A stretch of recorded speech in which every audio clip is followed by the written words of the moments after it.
Hello everyone and welcome to another Nerdmo movie commentary. We're deep into the trilogy now that we're doing to cap off the latest season. We are indeed.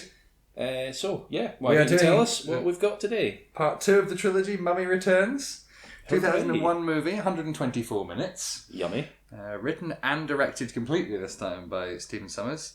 Mm-hmm. Shall we just press play and begin? Let us go. Yeah. Count us down. 3, 2, 1, begin. Play. Universal logo. I need to mute it because it didn't mute it. There we go. It's muted. But the subtitles are on. Good. Universal moving Universal is there. It's stopped. Should probably get my specs on so I can actually see what's going on here. Yes. Oh, and we're in. And we're straight into it. The big Anubis army people. With another narrated intro. Same guy that did it before. What's his name? Ardeth Fair. That's the one. Not Imhotep, because he wouldn't have spoken English. Indeed. Conquer the known world. They're always just trying to conquer the known world. It's quite an impressive army for 2000, doesn't it? Like, it looks quite convincing. Yeah. They had... it's the Scorpion King. It's the It's Rock. him. It's Dwayne The Rock Johnson. That line... Where is it? He says that line. He only speaks Egyptian, ancient Egyptian or something in this. Uh-huh. And that line loosely translated as, "It's hot as hell out here!" We'll come to that. This is The Rock's first movie appearance. Yes. Let's just get to the cast. Let's chat about The Rock. He's on screen. Mm. It was his first non-wrestling appearance. Mm-hmm. And apart from his CGI self, I thought it was pretty good. I mean, he doesn't really have much to do other than but he's what got he's the doing presence, right hasn't now. he? True. He's doing his early Arnie. That's true. It's looking significantly less large than he does these days. Yes. You're saying there's some sort of something amiss about his size. Not really. He's looking a bit juiced these days. Well, I wouldn't want to cast any aspersions like that, but it sort of gives that impression, yeah. Internet Movie Database says now. That was a very interesting transition. Nice dissolve. Yeah, it all dissolved apart from like the guy that was in the foreground who didn't. He just walked off frame. That's a good face, isn't it? Yeah. No, he's not having a good time, is he?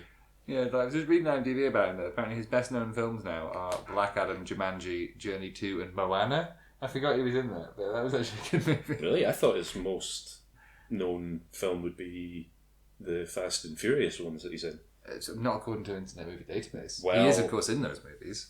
Fair enough. How dare I... He was oddly good in DC's League of Super Pets. I never saw that. I enjoyed it. It was absolutely ridiculous, but I enjoyed it. Also, he has an eyebrow. Yes, he does. He has an eyebrow. Oh, he's about to... Ooh, the gooey scorpion. He's going to pray to the wrong god. Because the god he prays to is not the god that he would want to pray to. Gooey. I've got too much mummy trivia in my head. Filtering out in weird ways. That doesn't look... That's lush. So great, CG-wise, but... Oh, nice bit of green screen there. Oh, he's happy now, isn't he? You know what else The Rock was quite well known for? WWE. Yeah. He did 286 episodes for that, from 96 to 2016. And he's still known as that. He's never going to outlive The Rock, is he? I feel like he's kind of successfully moved away from it. But the name The Rock, he's never going to be just known as Dwayne Johnson. I feel like he's mostly... I don't feel like most people really refer to him as The Rock anymore. Maybe. Return to the sands from whence they came. In a nice little... cool. Oh, he just got the Thanos. Yeah. Thanos did it better. To be awakened once again. Oh my god, the chronology of this film is all over the place. There's a number of comments in the sort of trivia section about how, they say it's this many years after this, but this happened then, and this was this, and so it's either 5, 7, or 9 years after the first one, even though their son is 9, but it might be as few as 6 or something. It's really crazy. I couldn't even make head or tails of it myself. I see. Ooh, very Indiana Jonesy. You know who that is, though? I do. Brendan, he's our guy. If he can't do it, Cruz will try.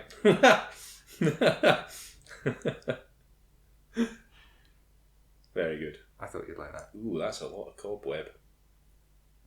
It's George of the Jungle, though. Here he is. Slowly walking down a dark corridor. That's just his life, though, isn't it? Well, especially these days. I imagine he's teamed up for a lot of fun archaeological adventures with his wife. Is this going to parallel the scene at the beginning of the first one? And it's going to be somebody desecrating a corpse to spook him. I can't actually remember how it starts. Something like that. Oh, just a song, yeah. Oh, well. The kid actor. At least we don't have to hear his voice with it muted. He's not as bad as I think he could have been. An interesting thing I know about that kid was that he was such a fan of... What? I think you're about to get onto my facts there, but you can continue. I'm going to spill this tea all over the place. So that kid was such a fan of the first movie that he was giving pointers and notes and reminders to the cast and crew. Yep. Which I think is quite adorable. I think it is. In addition to that fact, he passed on the opportunity to play in Harry Potter and the Sorcerer's Stone to participate in this movie because he loved the Mummy so much. Yeah, I think he made it was his wise first professional choice, acting job, and he only has 7 acting credits on IMDb at all, with this being his first appearance. Yeah. He's only been on TV. He was in 4 episodes of a show called House of Anubis, playing a character called Benji. Close enough of a reference to Benny that I'll allow it as a subtle reference. But also, the question is, as a budding British actor, were any of the 7 credits he was in the bill? Ooh, a cheeky surprise return of "Are they in the bill?" ? Well, the question is he in the bill ? Well, not anymore, because the show doesn't exist anymore. But well, anyway, was he in the bill? Was he in the bill ? When I say is he in the bill, I mean is he in one of the many hundreds and thousands of DVD copies I have recorded off TV that allow me to say I have the bill and that they're in the bill because it's over there, it's on that shelf over there, the big DVD collection. Got it. Understood. So is he in the bill? I'm going to say yes. He was in the bill. Great. Well done. Marvellous. That's a lot of scorpions. Got Rachel Weisz, yeah, also known as Evelyn from The Mummy, playing Evelyn in The Mummy Returns. Indeed. One of the facts on the internet was they used real scorpions on sets. Really? They're moving. Of course they're fucking real scorpions. Well, they could have been CG. But they're clearly not. The CG was never... Look at the Scorpion King. They could barely have time to animate him. Apparently Brendan Fraser met one of the special effects guys on the way to the premiere for this and was like, I'm really looking forward to seeing your work. And they were just like, we could have done with some more time. Yeah, apparently it was done very last minute. Yeah. Literally with days before it was being released. They were still working on it. Those guys mean business and trouble. They're real rats as well, did you know that? Yeah, I know. Real rats. Yeah. They're not CGI rats. He looks like the kid in Lost in Space. He does a bit, yeah. I.e. just little blonde boy. Yeah. Cool backpack, though.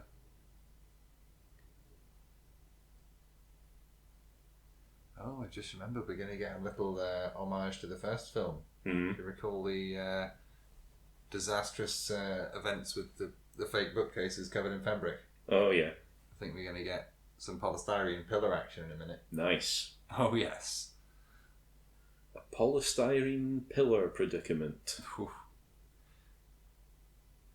Should we briefly gloss over the other actors? That, I mean, we don't really. We talked about what Brendan Fraser was in last time. We talked about Rachel Weisz. We've got John Hannah, Arnold Vosloo returning, Ardeth, of course. Indeed. Also known as the Handsome Horseman. Mm. Patricia Velasquez again. And the same guy that played Pharaoh, Seti the First. I like that bit where she swooshes the torch and it transitions to whatever the hell's going on here. Yeah, some sort of vision / At least she's let her memory. Eyebrows grow back in. That's true. Looking a little less plucked to oblivion. Well, that's 90s. Although maybe that was actually period accurate as well. Yeah, probably. Oh, it's another one of these. Oh, it's a combination lock this time.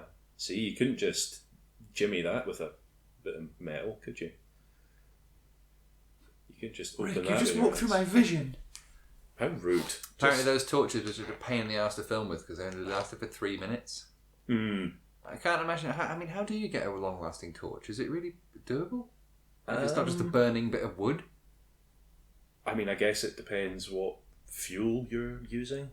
I suppose. Because it's not just the wood burning, is it? No, it's like kerosene and a rag or something, isn't it? Yeah.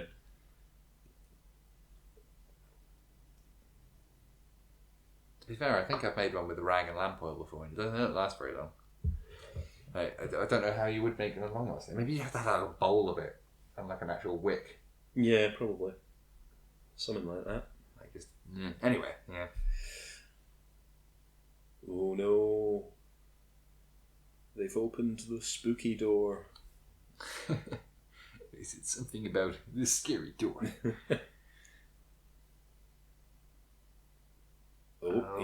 He's a rascal, he is. Oh, that would really hurt. That really would. Oh. I've got other casts to get onto actually that are in this. Oh yeah? We've got, I think some of these chaps here, I don't know these actual characters' names, but we've got Alan Armstrong as Baltus Hafez. He's best known for this, Van Helsing, Sleepy Hollow and Krull, which I've never seen, but gets referenced in a lot of things and I may need to check it out.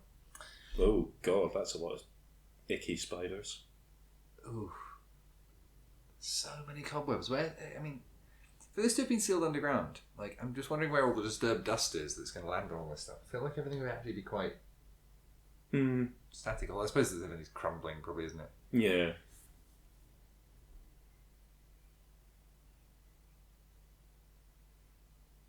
Yeah, no, that Alan Armstrong, that guy, fun little connection here with Bilbo Baggins' dad in Breeders. Okay. The TV show Breeders. Well, I can't remember Bilbo Baggins. Tim from The Office. He played his dad. Right in the bottom. Ooh. Yeah, you're getting cocky. Don't get penisy, kid. That's a weird thing to say. It's Blue Harvest, the Family Guy thing. Oh, well. Alright, kid, don't get penisy. Yeah, it would be Family Guy, wouldn't it? Oh, it's like a mini one of those little Yeah. keys. Do it your way. Nice little role reversal there. Mm-hmm. Picking up each other's tricks. No salt acid in that one. No. Didn't to like look away or check though, just in case. No. Ooh. The bracelet of Anubis. Let's hope my idiot son doesn't put it on. He caught that like Ozymandias. That was like the Flash or Superman. That's crazy reactions. Uh-oh. Oh, you picked it up and now there's a big boulder going to crush you. Yeah, like putting the thing back ever worked.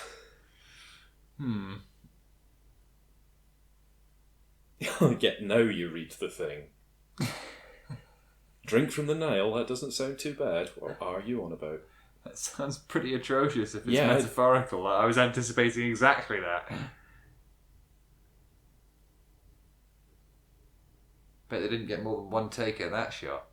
Like flooding a sandy set with gallons of water. Yeah. coming back again though. Keep finishing this Alan Armstrong guy. Other than Bilbo Baggins' dad and Breeders, he's been in loads of stuff, but like I don't actually recognise anything. But he's been in loads of stuff since the 70s, and he's one of those faces that will pop up in a minute, and I actually realise he's not one of these guys. He's an older guy, but you'll be like, oh, him, when he comes up. So look out for Alan Armstrong. And next time you go, oh, it's him.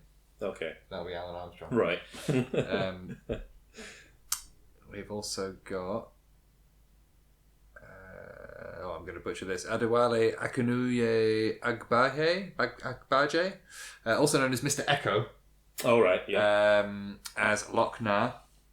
He first appeared apparently on a Mary J. Blige music video before getting into telly. Oh, yeah, those are some very... they are very... I called it. I didn't even... That wasn't even a fact, but I was anticipating very polystyrene columns. Because I just vaguely remember the column for it. Oh, it is like the thing in the first... It's a little callback. Does she even say... Does he have the same line? What does she say? Probably. I think it just goes, oops. Except we don't get what's his name coming out going, oh, what's all this, Mishiver? I love it. I've forgotten that guy's name, but he was great. Mr. Echo, though, he was in Ace Ventura When Nature Calls, apparently. And 32 episodes of Oz, and apparently he left Oz to come and do this because he was like, I want to be in The Mummy Returns rather than keep being in this awesome like fucking prison drama that's like critically acclaimed. I mean, you would though. Yeah, I mean, it would be fun. I mean, if somebody came up to me and said, "Hey, do you want to be in a Mummy movie?" I'd be like, "Hell yeah!" You know what else he was in? Another movie that keeps popping up a lot: G.I. Joe's Rise of Cobra. Oh yeah, I've never seen it, but it keeps popping up in all the chats here. Interesting thing about these movies and the G.I. Joe movies. All the same writer director? That, and... What cast? They are technically in the same universe. No way. Because... So wait, hang on, are we going to watch the G.I. Joe after these? No. Oh, maybe I'll just do it. we might do those at some point. I'll watch it before the next one and I haven't actually seen any of the G.I. Joes. No, but I know that Brendan Fraser does have a cameo in one of them, and the writer, director, whoever, said that, I think he was like asked the question at a convention or something, is that Brendan Fraser related to Rick O'Connell? Oh gosh, yeah, you said, and it was like a Val Helsing thing passed down through generations or something, or like you passed down the name rather than the... No, it's not that. It's just Brendan Fraser shows up in one of those G.I. Joe movies, and the writer has said that, yes, they are a descendant of Rick O'Connell. Okay. So I just think that's very interesting that technically those G.I. Joe movies... Yeah, it's just a little weird little link there. I'm surprised you didn't happen upon that little factoid in your fact hunting. I probably should have done. Just as well I'm here. Oh, indeed. I think on this. Oh, is this when all the scarabs came out of the ground? Spoilers. I think so, yeah. I like how they deal with them in this. Fire? Yeah. That's the best way to deal with them, though. You wouldn't hang around when this was happening, would you? No, you'd at least take steps back just in case the ground collapsed underneath you. Well, they're edging back a little bit. But, I mean, obviously something's going to come erupting out of that, and it's going to be a real problem for everyone. Yep.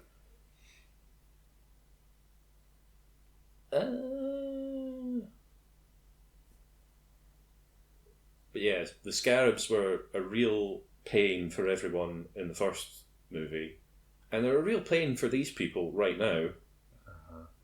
And you think, oh, are they just going to do the scarabs again? Oh my god, that's horrific. That was pretty horrific. That was good. That was like fluid simulation of bugs bursting out of his mouth. Yeah. And look, yeah, they just flamethrower them in this one. I think that's just... They came a bit more prepared, I guess. Because you think it's kind of setting it up like it's going to just rehash the thing from the first one, but then they literally incinerate that idea. I mean, they kind of do rehash a lot of the first in a lot of ways, and then... Well, yeah, it's basically exactly the same movie. So let me finish chatting about Mr. Echo. Oh, yes. He was also in The Bourne Identity and Lost, of course, hence the name Mr. Echo. Yeah. But also, I totally forgot he was Killer Croc in Suicide Squad. And all that makeup, in the first one, not the shit, the shit one, not the one. The good one. The good one. Also in the Dark Materials, and 2 episodes of Moomin Valley, which is about Moomins, I believe. Okay, interesting. But the interesting fact is, he was raised in London, and he's been on TV since the early 90s. But was he in the bill? Oh my god! Again, I'm going to say yes. He was not in the bill. Really? He was not in the bill. He should have been. I know. I thought so. That was funny. He draws a gun and holds it to the back of the other guy's head by mistake. Yeah, he's been around for ages. What are you talking about? Pay attention. Keep up. No, but I've been looking at my screen. Oh, right. Okay. I've been trying to. I was chatting to you. I was looking at you. There's another guy coming up here with a name that feels like a joke, mixed with his character, because it's Bruce Byron as Red Willits. So it's like Bruce Willits. And when I read it, it's because it's okay. I don't know. It freaked me out. But I had a little. Oh, there he is. Oh, here he is. I did fair. Yeah. The Handsome Horseman. So anyway, Bruce Byron. He plays Red Willits, but apparently best known again for this. Mansfield Park, never seen it. The Double, never seen it. The Messenger, Story of Joan of Arc. He's got his Indiana Jones hat on. He does. I do seem to remember there being... It does look like a very Indiana Jones set. Yeah, well. I seem to remember there being a bit of a vibe in this of him... Them setting him up as like Indiana Jones but cooler, you know what I mean? Yeah, well he was. Like he's Indiana Jones but without any of Indiana Jones's weaknesses. I mean, to be fair, if you were going to recast Indiana Jones, he wouldn't do a bad job. He'd be great. Yeah, pretty good. Whereas if you were going to recast Thaddeus Ross, I wouldn't choose Indiana Jones, but they have. Yeah, that's it's that's weird. I like that little clip from an interview where Harrison Ford, the interviewer, asked if they were going to see the Red Hulk in that Thunderbolts, whatever it is that they're making, movie or TV show, whatever the fuck it is, and he was just like, I don't know what you're talking about. What's a Red Hulk? What is it? Shut up. I'm playing the president. Fuck off. Yeah. I love Harrison Ford. He just does not give a shit. Yeah, he just doesn't. Yeah, I don't give a fuck. Energy is off the charts. Yeah. He just wants to get high and fly planes. Does he fly planes? Is he a plane flyer? He does fly planes. Do you not remember there was a whole thing with him like crashing a plane not so long ago? I don't. I do remember getting trapped under a door filming Star Wars. Oh yeah. This looks sinister. Those are sinister vehicles. Are they sinister? They are a bit sinister, aren't they? I mean, they're driving up to the house with the lights off. So, yeah. Very cool. Oh, more cast. Got Sean Parks. Yeah. Do you remember him? Not really. I couldn't figure out what it was. He's playing Izzy Buttons, so he's in this. But he's in Notes on a Scandal and Human Traffic and The River. Oh, yeah. But I thought he was in Lock, Stock and Two Smoking Barrels, but apparently he's in Lock, Stock, the TV show. So I think where my confusion was going. Yeah, who is he in Human Traffic? Because I've seen that. That's the only thing of that list that I've seen. Where's his tab here? Sean Parks. Apparently he's in Randall and Hopkirk Deceased as well. No, there you go. Human Traffic. He played Coop. Coop. Who is that in that movie again? Oh, yeah. Yeah. Don't recall. But oh god, he's got a hologram wrist thing. That's crazy technology for the ancients. Yeah. Or is it actually just in his mind and no one else can see it? Because I feel like no one else can see it. So I imagine it's maybe just like a psychic weird thing. Well, yeah, because I mean, you look down on him there and you don't see anything. Yeah. Or maybe it's only like you can only see it from exactly the angle if you're... Always whittering on about the Bembridge Scholars, isn't she? I mean, I think she's mentioned them she had a couple of times. Take That moment in the first film. It's a bloody good job he learned a lot of shit from his mum, or he'd have no help. Yeah, it's a bloody good job that he's an exact blend of both of his parents. Yeah. A slingshot and a magnifying glass. And a little paintbrush to brush off the dust. Oh, God. Oh, hang on, though. Sean Parks. Let's talk about things he's been in. He's also in Casualty. Yeah. Yeah, he was in Heartbeat. He was in Doctor Who. Oh, yeah. He was in Silent Witness and Line of Duty. But was he in the Bill? Question mark. Ooh, spicy. Because he was in a lot of things there. He was in a lot of things there. But was he in the I Bill? am going to say yes, he was in the Bill. He was in the Bill. Nice. You're doing pretty good at the was he in the Bill quiz today. Excellent. Year of the Scorpion? Is that a thing? Oh, it's himself. It's Captain Sleazeball himself. Oh, John Hannah, yeah. He's in this as well. Yeah. We chatted about him. I actually only got halfway through Bruce Byron. I skipped him by accident and went to Sean Parks. Oh, yeah. I'm such a fool. But Bruce Byron, he was the one from Messenger, Joan of Arc, Mansfield Park, things I haven't heard of. Mm-hmm. Apparently appeared on loads of British TV, though. He was in One Foot in the Grave and in Bugs. Oh, Bugs. And in Peak Practice, Heartbeat, EastEnders, Casualty, Holby City, and Doctors. But was he in the Bill? Question mark. That's quite an array there. That's quite an array. I'm just going to say yes. Well, you know what? You're not only right, you're very right. He was in 215 episodes of The Bill. Blimey. As 6 different characters. He played What? DC Terry Perkins, D.I. Keith Lomax, John Shaw, Paul Archer, Frank Bullard, and Dave Smee. Smee. Oh, like your veil there. Very moody. It's a lot of crazy. Oh, Jonathan, you sleazy little man. He doesn't want an asp. They keep saying poisonous, and I think they mean venomous.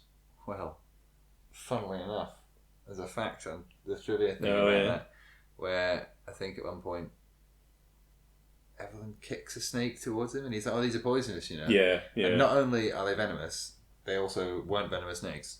Like, not only did he mean venomous, but they weren't even venomous snakes. Like, an asp. Kicking a bunch of constrictors at us, saying, "Oh, these are all poisonous." Like, they're so wrong. Yeah, it turns out you can't really have actual live venomous snakes on a film set. It's probably not a good idea. They've probably got rules against that sort of thing. They allow it, I'm a celebrity. Yeah, do they though? They probably have a man with a vial of anti-venom, like, ready to just jab it in their neck. No, nah. All those snakes have been defanged. Give it to me now. Oh, he's got a great voice, hasn't he? Who does?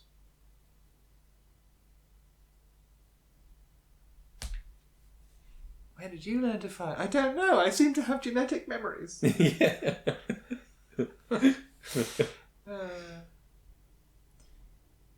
Only 2 other members in the cast list we need to get through here. There is Ardeth Fair. He's back. He comes swagging in with his fancy robes and shit, just looking fabulous. He does.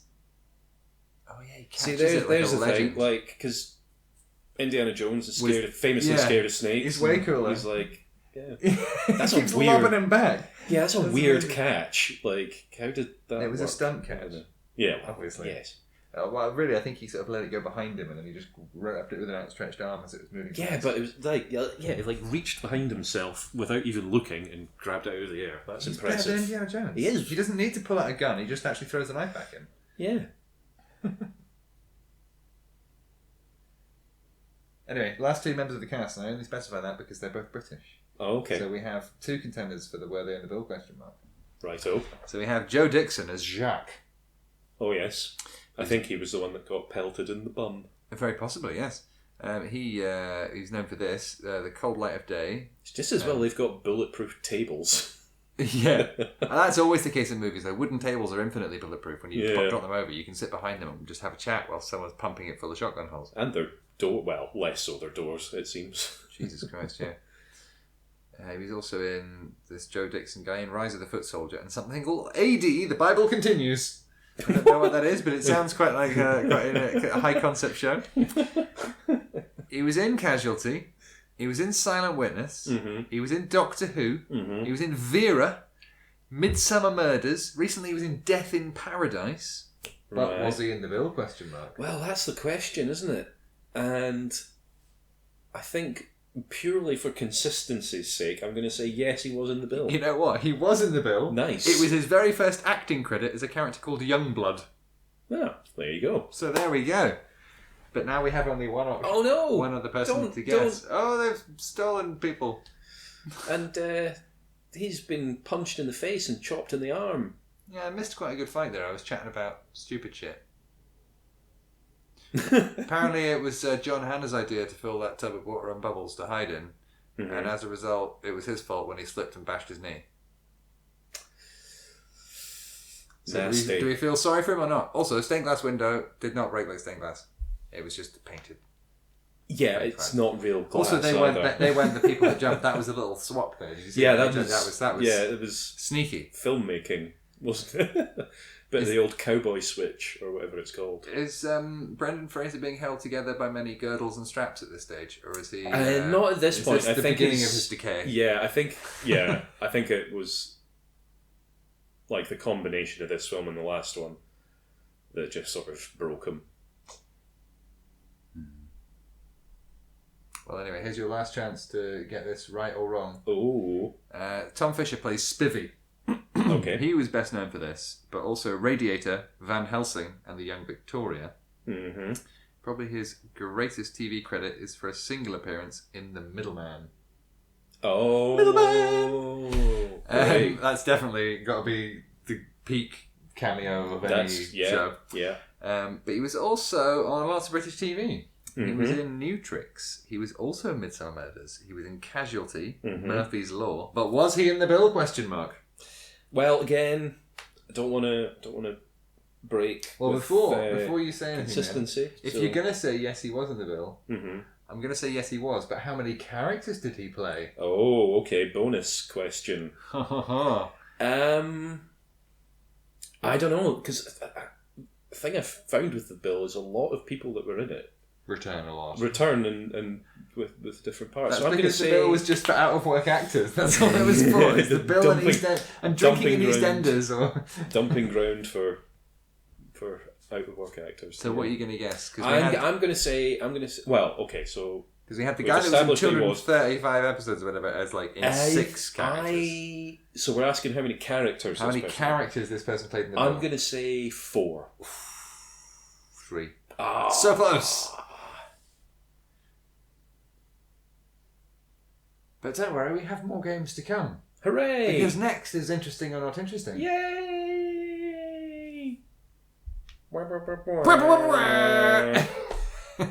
Number 1. In the beginning, Evelyn accidentally kicks a snake towards Rick, where he dodges while giving the line, "Those are poisonous, you know." Besides the fact that the snakes are venomous, not poisonous, the snake was a scarlet king snake, which isn't deadly or venomous at all. You remember we discussed this a minute ago. But is that interesting or not interesting? I don't think that's interesting, really. I have nothing to say about that whatsoever, other than it's a mistake that they made, and it annoys me because I'm a pedant. It is not interesting, although I did note that it probably actually makes sense that it would be a mistake that his character would make. Yeah, Rick O'Connell certainly. Yeah, so Evie less so, I would say. The real issue with this is that it's interesting or not interesting, and really what I want to do is anachronistic or artistic. Oh my god! Here we go. We have abandoned interesting or interesting in favour of anachronistic. I think probably every single line that the child actor speaks is probably quite anachronistic. Well, I didn't get far down. I didn't get down that far. I didn't dig that far into the weeds. I think there's a point where he tells Rick and Evie to get a room. Oh, you know, that common phrase that everybody was saying in the 30s? Well, just wait till you hear some of this other stuff and you have to decide whether it's artistically allowable or if it's unnecessarily anachronistic. Okay. The number 1 here Evelyn appears to be wearing modern, seamless nylon pantyhose. When, of course, back in the time... Say so. Back in the time they wouldn't have had those, and that's massively ridiculous if you wouldn't have had those. So what do you reckon? Do you reckon that's artistic or anachronistic? Anachronistic, because the costume department could have got the right thing if they wanted to. I just put artistic. Only pervs will notice, and I imagine the costume department couldn't be asked making period-accurate replicas. Right, okay. Well, you said that, but you're the one that noticed, so... I didn't notice, and these are just random facts that I pulled, and I've decided whether they're anachronistic or artistic. I didn't write these. These are mostly taken from IMDb, and I've reworded a few.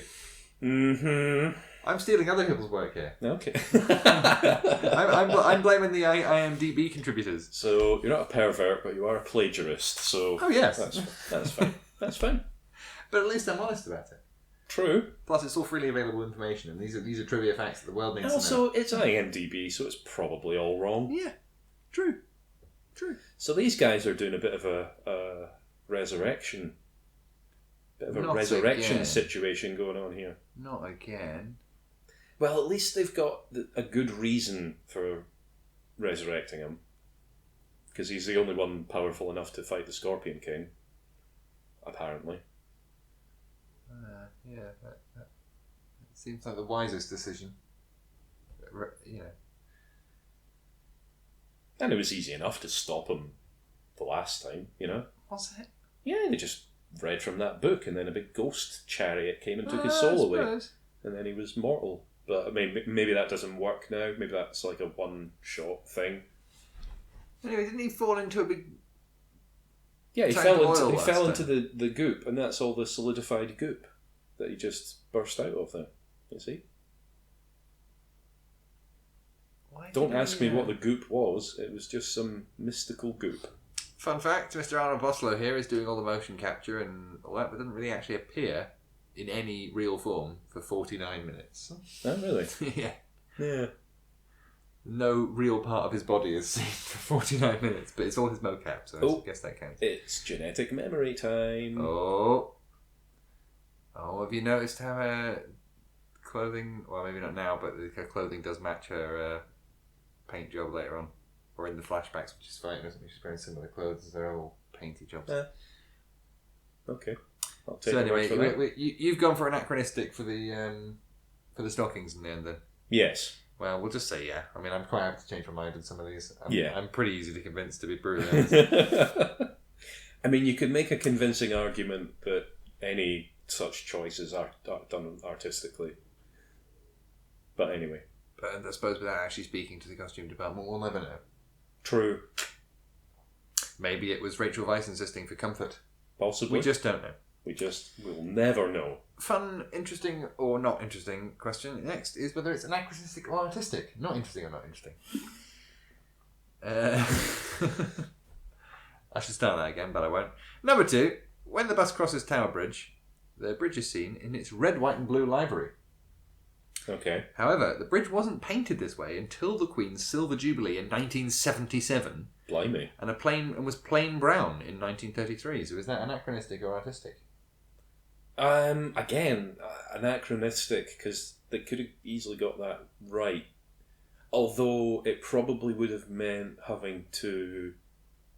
No, actually, I'm going to say artistic, because it probably would have meant either CGing over the paint work on the bridge to make it accurate for the time period, or repaint the bridge and then have to paint it back again afterwards. And I don't think that's time or money that they would be bothered to spend. So yeah. Very, very fair points, but I did say anachronistic because digital recolouring wasn't actually that hard back in 2000. They could have just done that. Okay. They could have just almost like ink drops and tracked Well, it. yeah. I don't think it would have been as hard as you think. I mean, it's probably not on screen long enough for anybody to really notice anyway. Exactly. So, yeah. Okay, fair enough. Yeah. Or maybe that's the argument for why it doesn't really matter, because this was only on screen for a couple of minutes.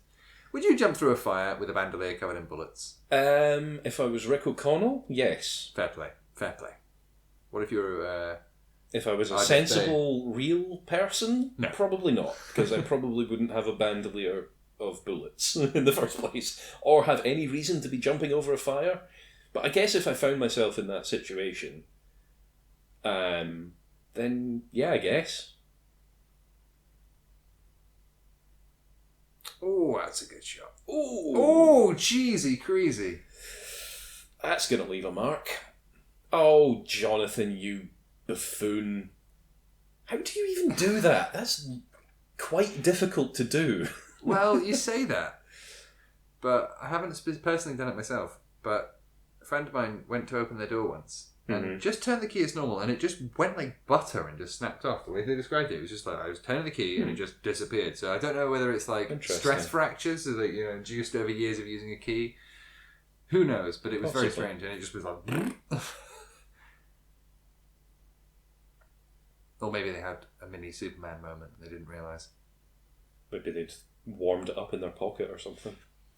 Does Imhotep need to absorb people again? In which case, why don't they just like offer him a whole bunch so he can just be super strong and just? Well, I think that was kind of the plan. But I then, think. There we go. Oh wait, no, this is his little army. I think. Apparently, the lines he say there are a real funerary passage from back in the day. Back in the day.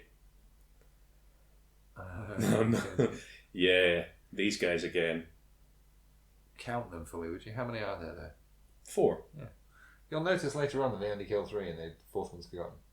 Interesting. It was a deleted scene or something. No, okay. But it made me chuckle when I found out because I didn't know I was watching the film, but apparently they don't take care of one of them. Maybe the stalking. These guys don't use doors. Yeah. Maybe the stalkings thing was more of a sort of mobility situation because she's running around a lot, so you want something kind of robust for that, I would imagine. Talking about Rick's car. Oh, yeah, as we were. Well, as he is. As he is. I'm just reading the subtitle. Okay. Sorry, he was just saying what happened to my car because it turned up in a bus. And he's like, oh. Well, talking about his car, is this anachronistic or artistic? In the front of his car window is actually a modern license disc. Is that anachronistic or artistic? That seems anachronistic. That seems like something they just forgot to... Absolutely, that's massively inappropriate. I think they just crunched it as well. Oh. I hate mummies. I hate mummies too. But you know what? I don't hate these movies, so... Yeah. Although I have to say, I do think the first one is better. I think this one is just... Oh, the first one is the best of the lot, yeah, absolutely. Yeah. But this is more of the same in a great fun way. I do, yeah. I mean, like, plot-wise and everything, it is basically exactly the same as the first one. But they do at least try to do some kind of different things. Like this whole sequence with the bus fight. Mm-hmm. That's quite unique. Well, they just try and kick it up a notch. Also, interesting thing that I saw on the internet. You know the elevator scene in Terminator 2 when they're escaping from T-1000, and he's like on top of the elevator and they're inside, and Arnie's like shooting up into. Basically, you can line up almost shot for shot, frame for frame, the bit where Rick's shooting up with the shotgun. Nice. Onto that. I like this guy monkeying around like that. That's cool. Oh, so this bit here? Yeah. I think you have to edit it a little bit, but it is pretty similar. Quite remarkably similar. I mean, they're very sort of stock shots, though, aren't they? Well, they just speed up the footage in a weird way there. That looked really odd when he was being dragged. It looked like it was just him slowly dragging him and sped up. Ooh. They're quite cool. Wolverine. Oh no, what's she called? Weapon? Lady Deathstrike. Lady Deathstrike. You ready for another question? Yeah, sure, why not? Well, in the flashback, when Imhotep embraces Anaxnamun, 2 vaccination scars are visible on his upper arm. Oh. 2 vaccination scars. 2 of them, eh? So the question is that anachronistic or artistic? When were vaccines invented again? I would say that was not anachronistic, but not necessarily artistic either. Were they like actual? Like, was he vaccinated prior to the filming of the thing, and that's why he had I it? think Or what were they mean is it's like this, the BCG scar. Oh, now, right, so right, they've got right. Vaccination scar, like BCG. Man. Oh, I see. So it's that... not like a fresh. No, it's like thing. it's. They've got scars from having been vaccinated okay. as children, but this is a film set in ancient Egypt. They couldn't possibly have been vaccinated. And also, it's so is that anachronistic, or are we allowing it for artistic reasons? Because obviously they're actors and they're on a fucking film and they've been vaccinated. Yeah, so I think that artistic. For that well, I've said it's because... actually anachronistic, and you should have got bloody unvaccinated Egyptian people to play them. And what a fucking cop out! And this is the kind of poor representation is why Hollywood is in decline. Harumph. Yeah, but actually, you're right. I think your answer was better. Yeah, because you can't really get any of that's not an option, really. Is it? Yeah, People not really. I mean, you could yeah. get unvaccinated people for your movie, but also well. don't do that because that's very stupid. And also get vaccinated, idiots. Yeah, absolutely. But if we were going for artistic, for integrity, I don't mean these hypothetical Egyptian. Look at that library. That should all be brown. That shouldn't be blue. And they could have just colour shifted that. Do not spit. Another fun fact: apparently they were allowed to close the bridge for 20 minutes to film, and they caused so much traffic jams, and the police were threatening to arrest people that they had to try and do each shot in 10-minute increments because they weren't allowed to do it for that long. They're like, "Yeah, you got 10 minutes now. Get the fuck off the bridge." Yeah, probably would have been easier to do a bit of compositing, Yeah, and then you could have coloured the library right colours. You could have. Uh-oh, kidnapping. So yeah, that's my rather flippant, ridiculous commenting on vaccination scars there. Number 5. Yes. When Alex shoots the 3 thieves, and this is from earlier on actually, so he's up on the scaffolding and he's using his catapult. Yeah. He's using an aluminium wrist rocket, which is a trademark product, as can be clearly seen. However, this slingshot was not sold until 1954, according to the manufacturer's website. So is that artistic or is that anachronistic? Sorry, I was just enjoying watching Brendan run there. That was quite He's something. A better runner than Tom Cruise, isn't he? Well, that's a controversial thing to say. Highly controversial. I don't know. I disagree. I think Tom Cruise is excellent at running. He's got a terrible run. No, he's got a very good run. He looks like he's trying to power himself with his arms in a way that just doesn't look like it works. He's so fast. Is he though? He is really fast. Okay. You watch the Mission Impossible movies, which are all fantastic, by the way. All of them. Yes, I mean all of them. Well, I've only seen a few of them, so maybe I should catch up. They are all great. Not a single one of them is bad. I mean, the stunts and the action scenes and stuff. I remember them I can't remember which films themselves. I can't remember if it's 3 or 4 where he's there's just a long shot of him just running through a residential area. Can we see the vaccination scars here? I don't think it's HD enough for that. No. No, I think I did catch a little glimmer there. I can't tell though. So yeah, how far into the film are we now? And that was his first sort of appearance in a flashback, 30-something minutes. I don't know. What's that say? 41 minutes. Yeah, it was pretty close. There we go.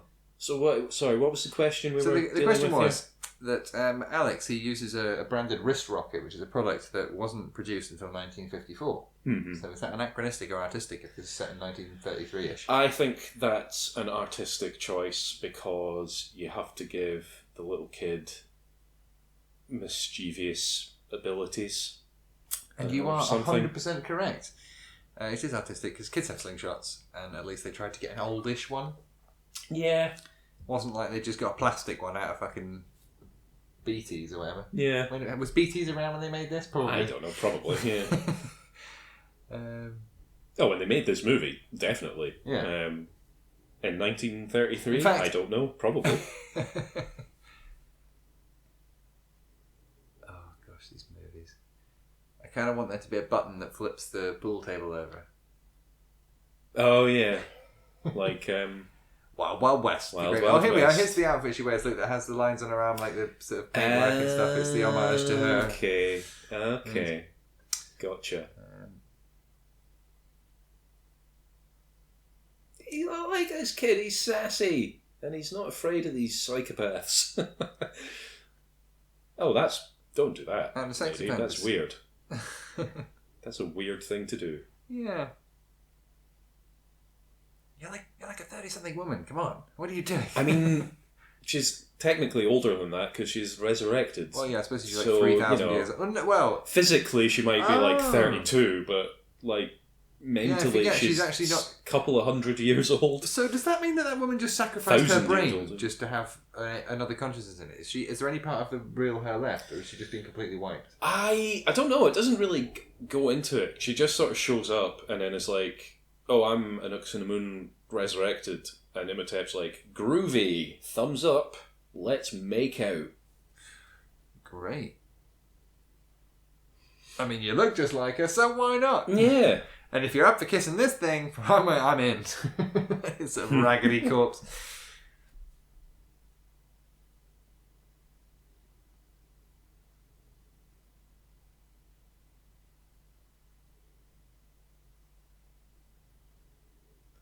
These fools haggling over petty cash. I know.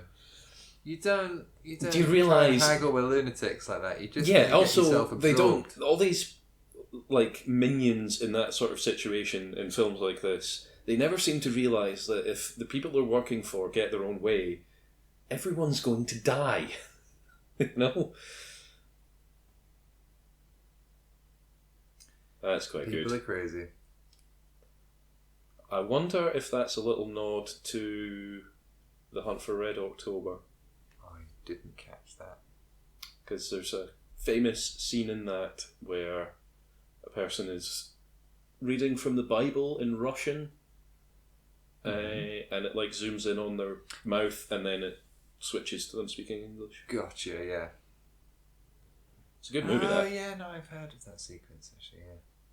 I've still not seen it. Again, seen clips of it and heard it discussed. It's pretty good. I shall check it out.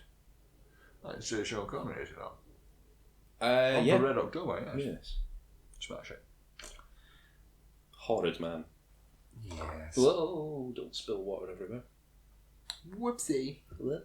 I didn't. Well, we've gone on to question number 5 now, anyway. Mm-hmm.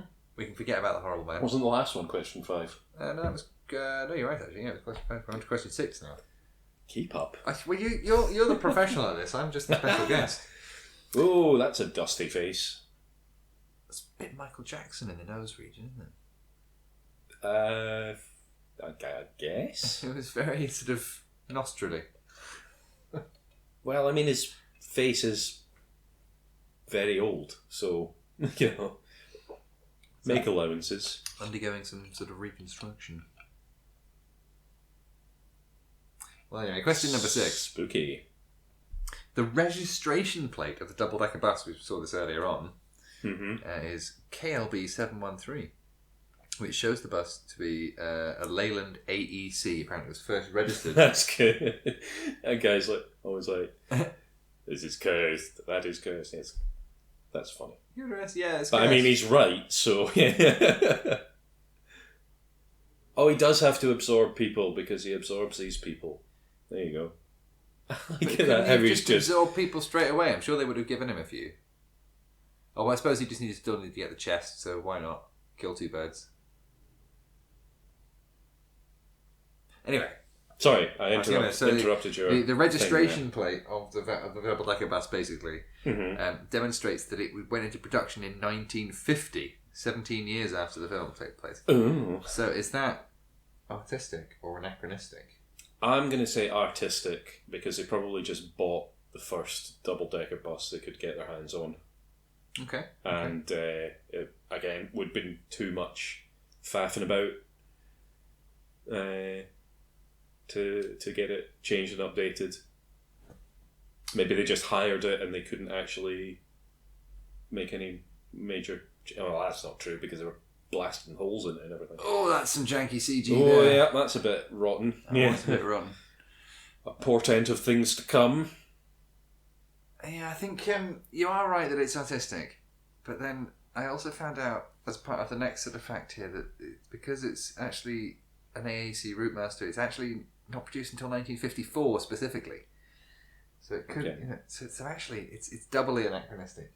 It's just wrong. But also wrong. Artistic. Well, okay, we'll go with that then. Hey, it's this guy. He's like the pilot from the first one, except he lives. And apparently the plan was to have him taken off from the same aerodrome, but then they couldn't or didn't or whatever. Trying to link it to the old film.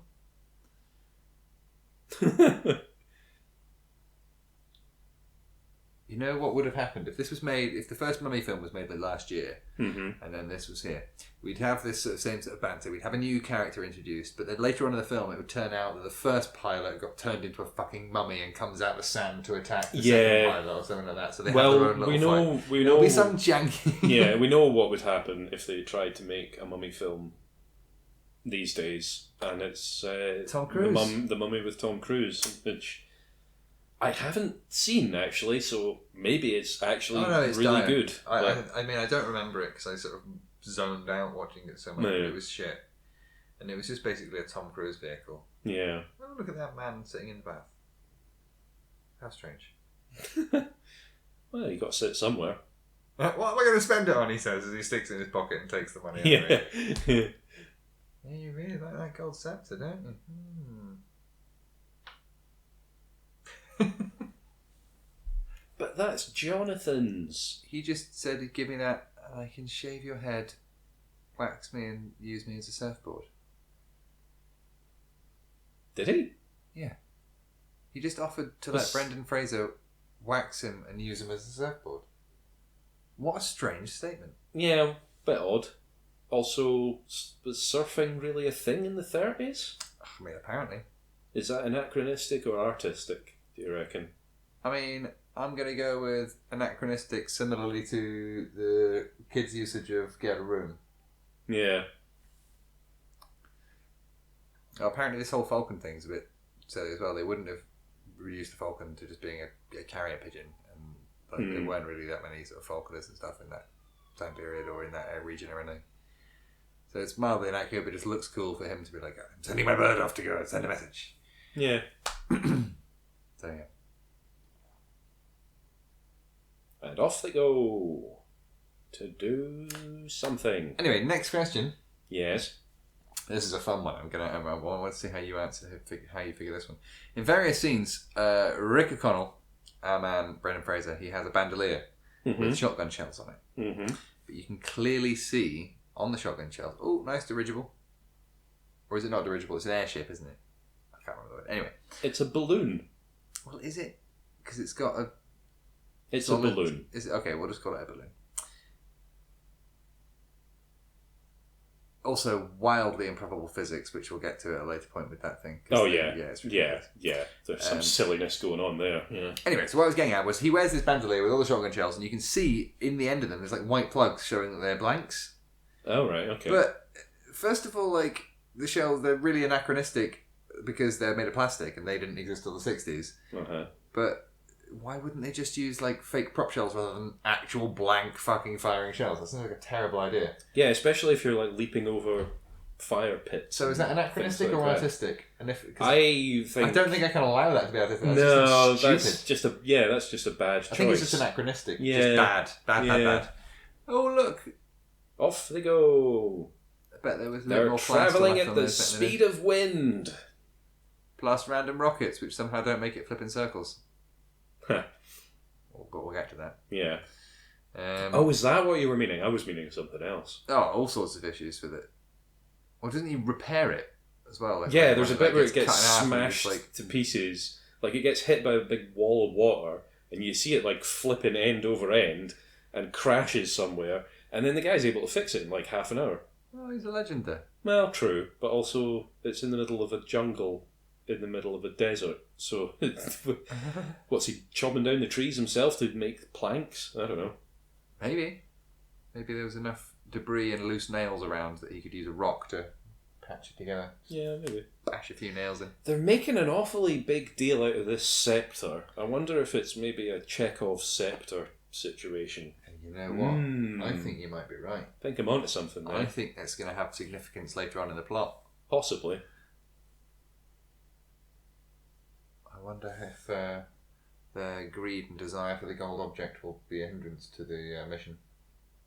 Usually is. Yes, it might be.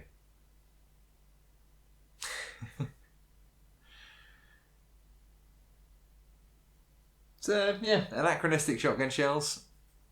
Very weird. It would be really cold up there as well, wouldn't it? Yeah. They're all just standing around in their silk shirts and whatever else. They'd be freezing. Look at it. Rick's like sleeves rolled up. They're really high, actually, as well. That seems exceptionally high. Yeah, they're like above cloud level, are they? Sort of. Seem to be, yeah. Oh, there's probably no clouds. There's Maybe no clouds, can't really tell. But I mean, it's a nice shot. Yeah, pretty good. I mean, they've got a train. Train versus balloon. I think I know which wins that race. Depends where the train track's going. Well, true. Yeah, I suppose with a balloon you it's a little more manoeuvrable than a balloon. Make a straight line. Blimey. I missed. Face. Ah, dear. But I've got another... Well, actually, it's coming. Maybe I'll wait a bit until it's about to happen. This next little bit that I've got a little fact about, so I'll skip it. I'll come back. I think I know. I think I know the fact that you mean, and it's very funny. I think it is. Yeah. I mean, maybe I'll just go with it because, of course, we've seen this film before, and anybody listening to this either isn't watching, doesn't care, or isn't even watching or listening. Mm-hmm. So, Imhotep. Yeah. He chastises Alex at one point in the film by going. Like he gives a little tisk tisk tisk gesture as it's quoted. However, apparently that originated in the 40s to shame someone for running off. And the Mummy is set in the 20s, 30s ish. It's before anyone would learn how to do that gesture. Is that? I'm going to say artistic. Actually, the funny thing that I know is about this toilet scene. You see all the like handprints on the wall. It was the director actually smearing shit on the walls. Not actual shit. We don't know that. We don't know that. There certainly is handprints though, yeah.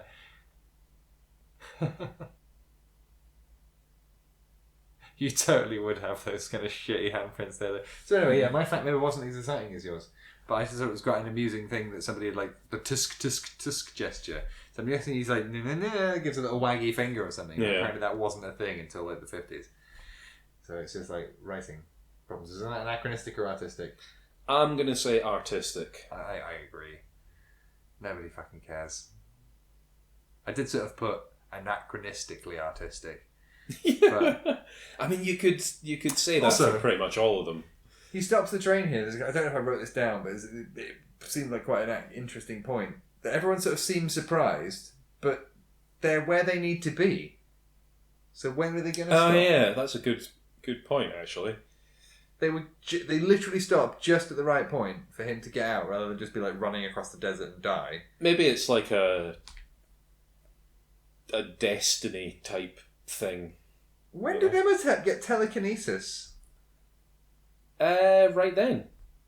Or maybe he's always had it. He's just never tried to use it before. Did he do it with the sand in the first film? Was that? Well, yeah, he does the big sand face. That's true. He's never thrown people like that before. And to be fair, he wasn't really in full-on mummy mode for long, was he? Oh, actually, maybe they don't know that this is where they're meant to go.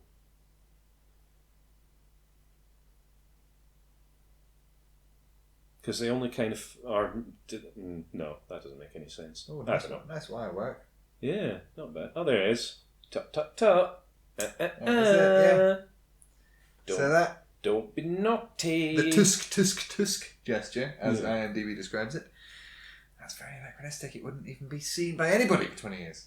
At least.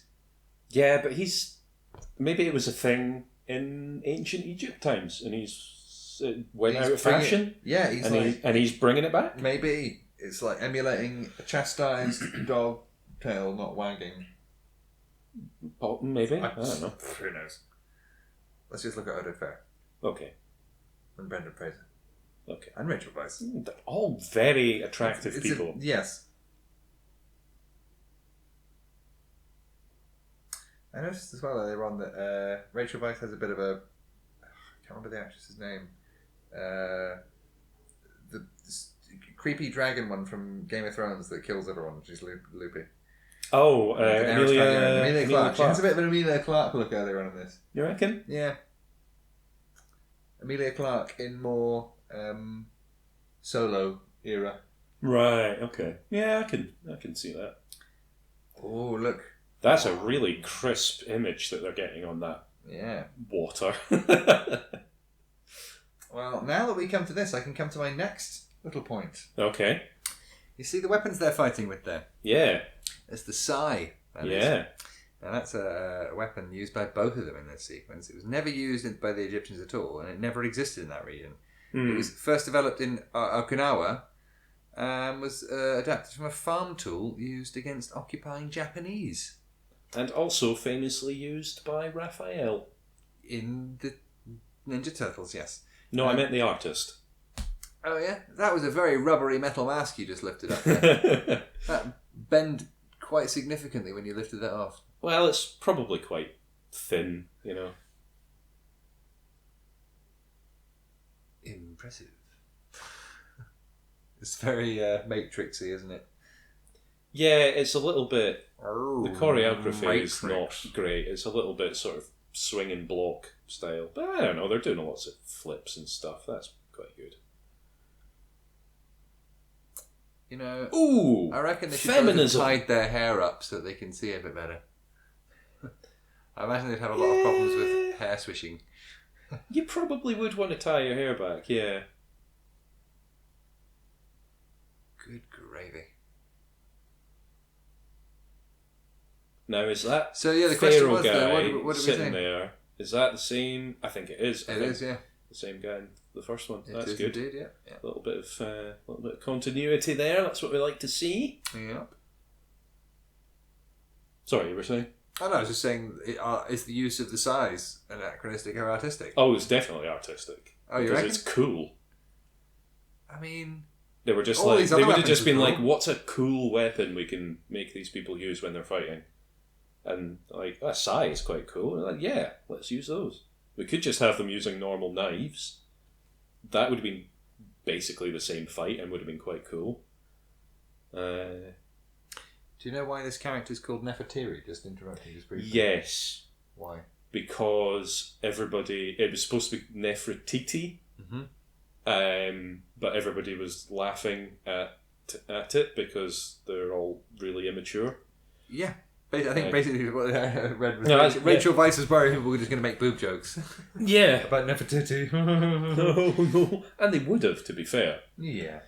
So, yeah, they just picked another similar sounding name.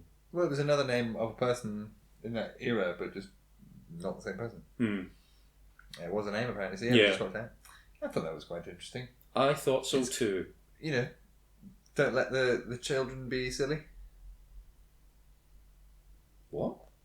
Just, you know, people want to be silly and say Nefertiti. Oh, right. Just like beat them at their own game. Yeah. Oh. Oh, yeah, she does have similar. Yeah. Oh, so she witnesses it as well. Oh, she was the one that ratted them out. Is that the implication here? No, because they get discovered straight away. Oh, yeah. Oh, yeah, and he sees the smudged paint on her arm and is like, yeah. You've been fooling around, you have. Who's touched you? No, nobody. I just leant against the wall. What's the issue? Some bug landed on me and I had to splat it off, and that's why I've got smeared out. She could have explained it away in so many easy ways. I wonder if this is the same scene from the first one, or if they re-filmed it. It is reshot. There's comments in the trivia about how it's slightly different, and it was meant to be showing it from her perspective, because eyewitness reports will differ slightly because it's how they perceive it. Makes sense. A bit more vicious from her perspective or something.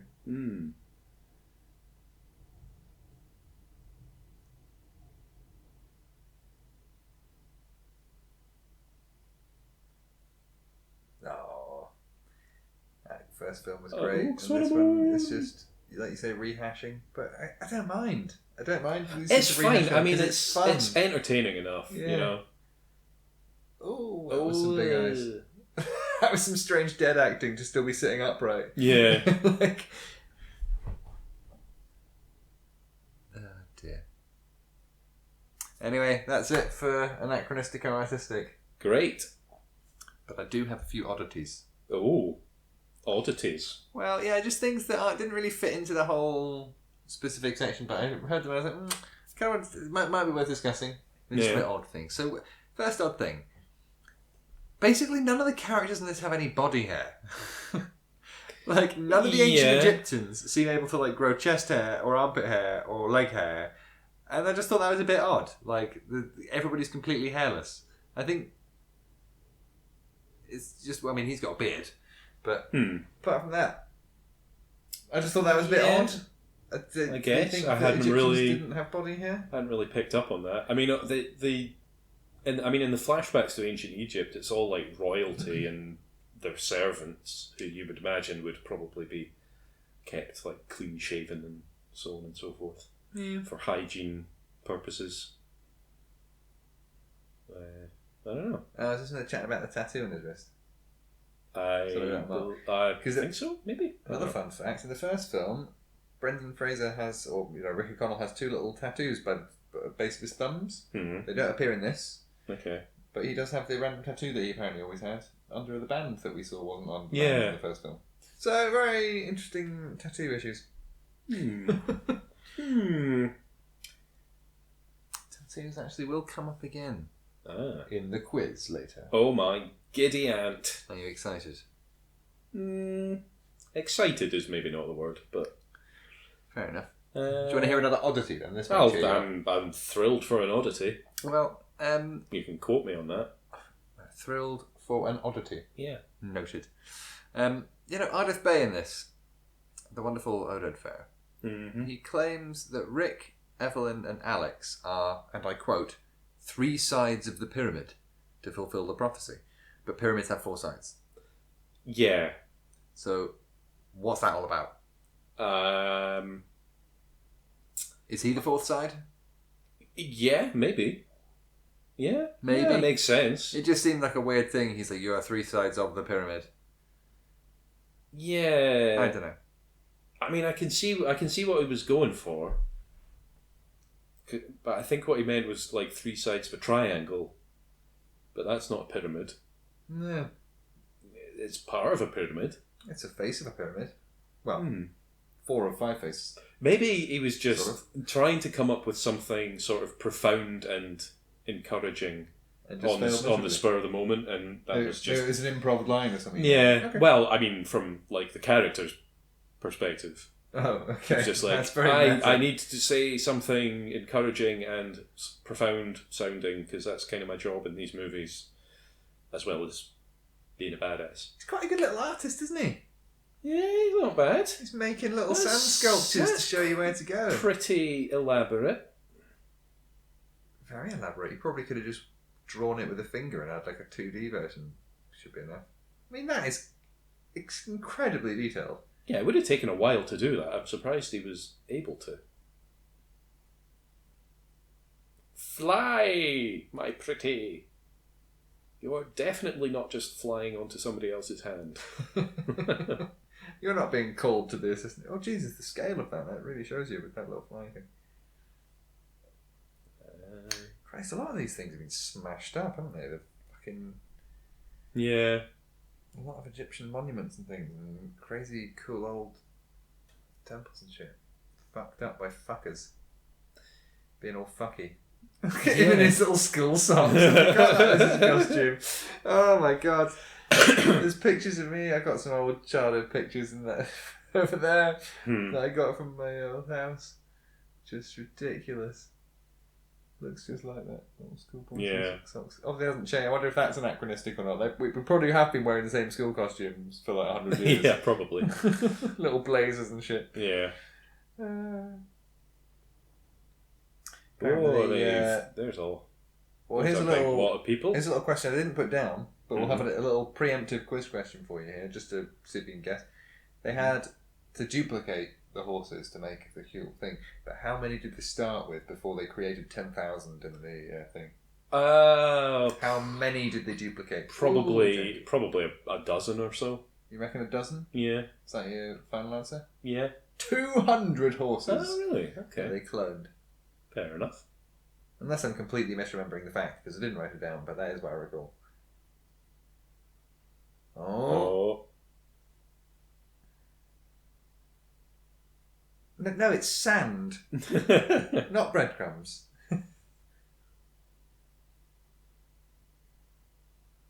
Oh, he's gonna do a magic. Mm-hmm. They've already missed you anyway. They were looking for you and they flew overhead. Yeah.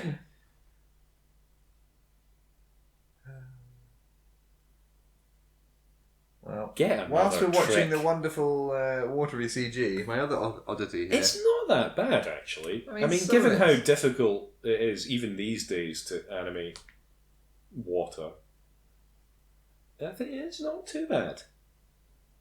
Don't like to James Cameron. Well, no. He's done a pretty good job of it of late.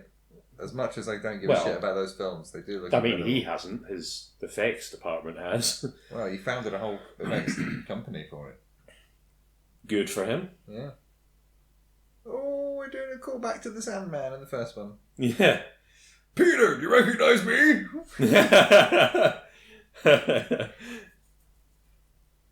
I'm all watery now.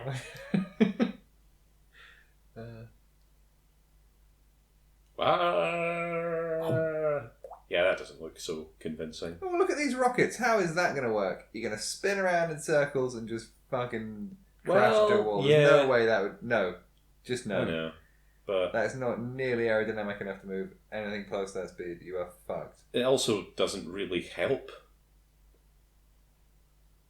To be honest, you probably would be moving that fast because the air in front of that thing is probably moving and you're going to get shunted with it. Yeah.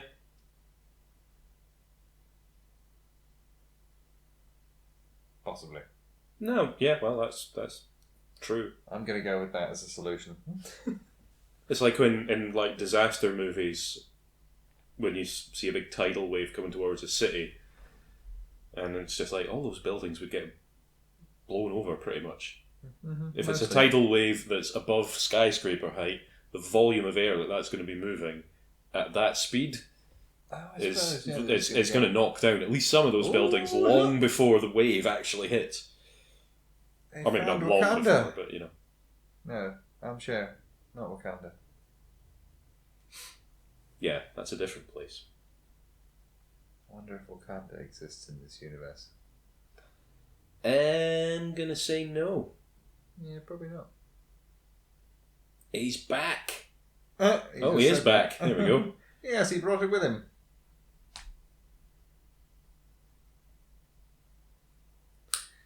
I've got another couple of I have a lot of fuel for... Oh, well, there it goes. It's all done.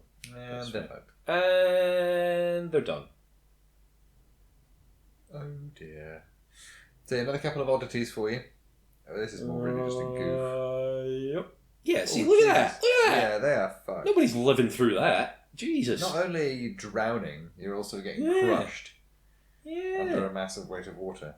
Yeah.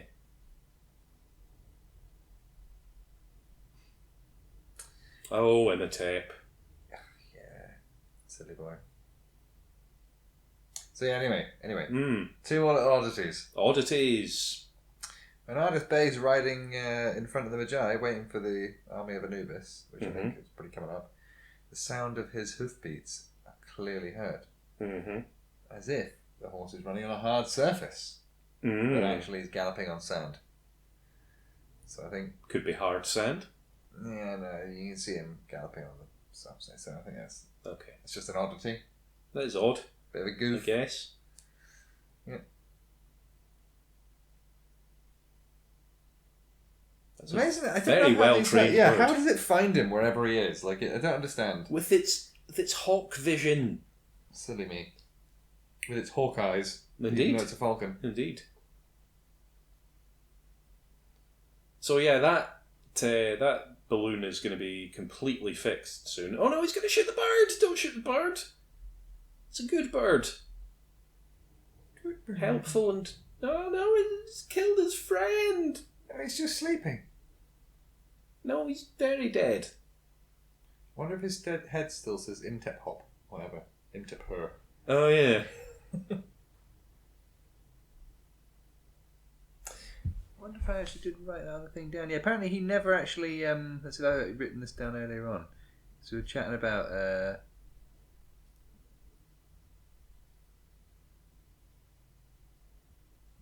handsome man. I can't remember. He. Oh no, it's in my quiz. That's it. I've got my quiz question here. I couldn't remember what the fact was, but I just noticed it. We'll come to it. It's an exciting one. But I'm excited. Are you? Well, no. Ish. Oh, so coming up here in a minute as well. Another little oddity. Mm-hmm. Ardeth specifically speaks to Jonathan at one point and says the only way to kill an Anubis warrior is to take off his head. Right. And then when the Magi are fighting them later, two of them just both stab him in the chest and he turns to dust. Okay. That's a bit odd. Yeah. Yeah, a bit of an oddity. Bit or maybe they like crumble apart if you do that, but then they uncrumble again. Oh, we're going to get the little pygmy mummies.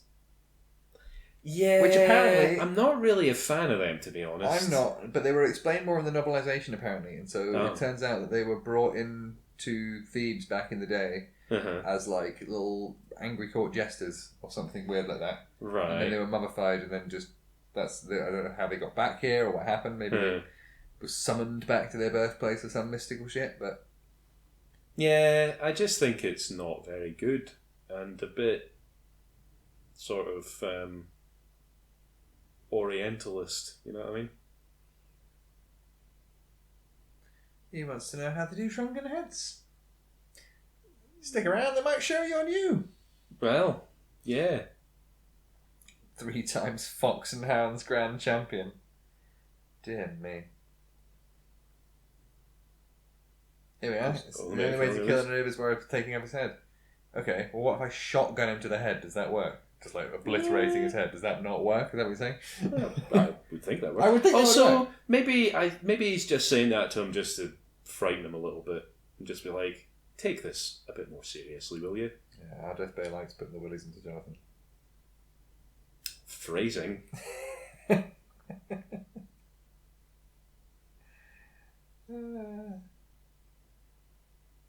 Good luck, Hess. Now don't get eaten by zombies. Yep. Taking your time with that, aren't you? Yep. Probably not going to see you again. I'm about to go and get fucked up by some mummies. We are in a jungle surrounded by crazy shit. And lunatics. Oh, and much like the fighting of the mummies at the end of the first one, that all the scenes of them fighting these little pygmy mummies in a minute are just people randomly flailing around and then they CG on top of it. It's just like, yeah, just act like you're getting stabbed by little people. Okay. Yeah. It's pretty crazy.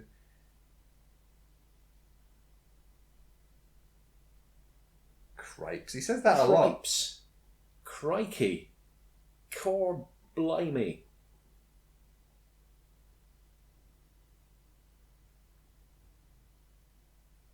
Yeah, we'll just chop it off his arm. Yeah. Retrieve head blade bracelet. Pleasure. I'm going to cut a small child's arm off because I'm actually evil. I've been waiting to kill him all movie.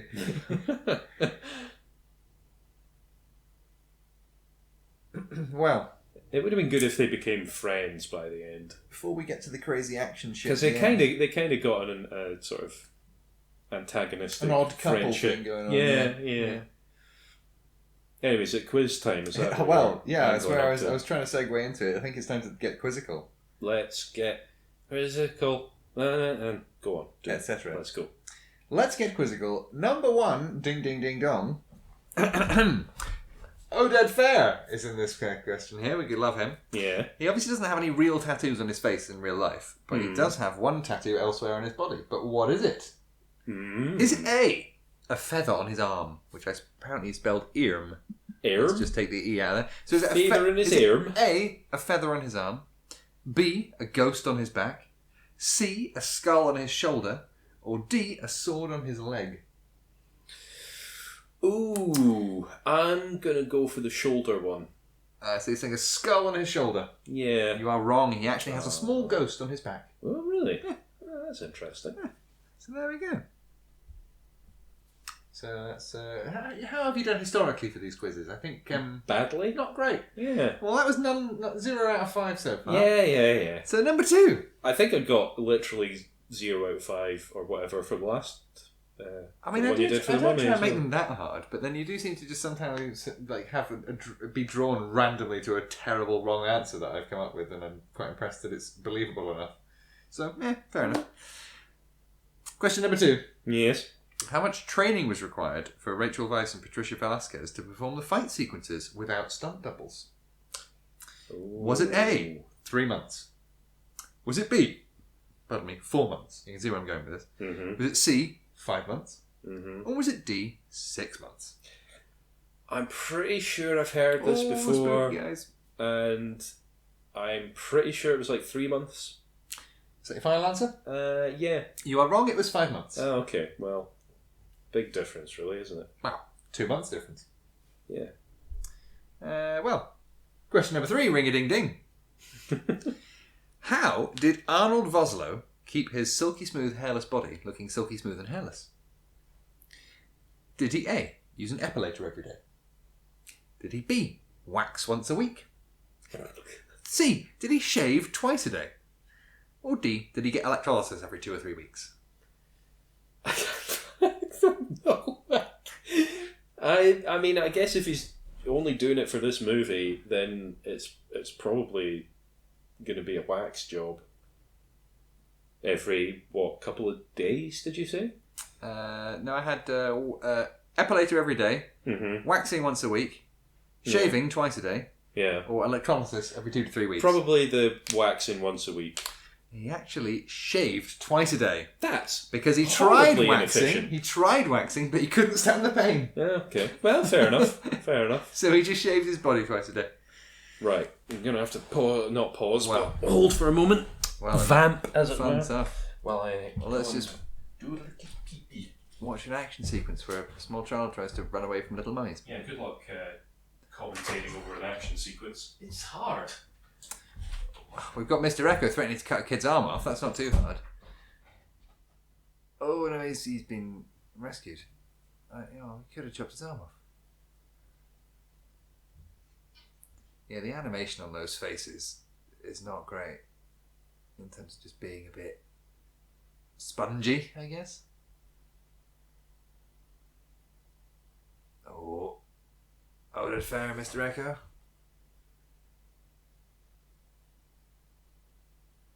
Figured they would have made a bit more of that face off, to be honest.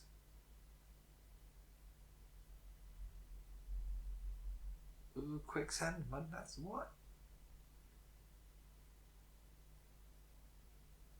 Huh?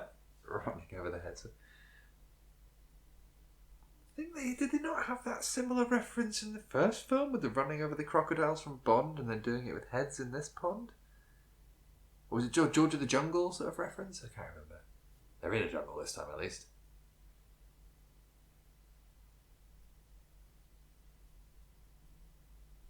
Oofed.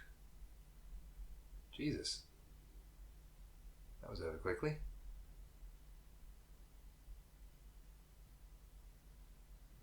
Did he just slice his throat? Jeezy crazy. Oh, he's a good shot. Fox and Hound champion, don't you know? That was my sister that took that shot. I'm just posing.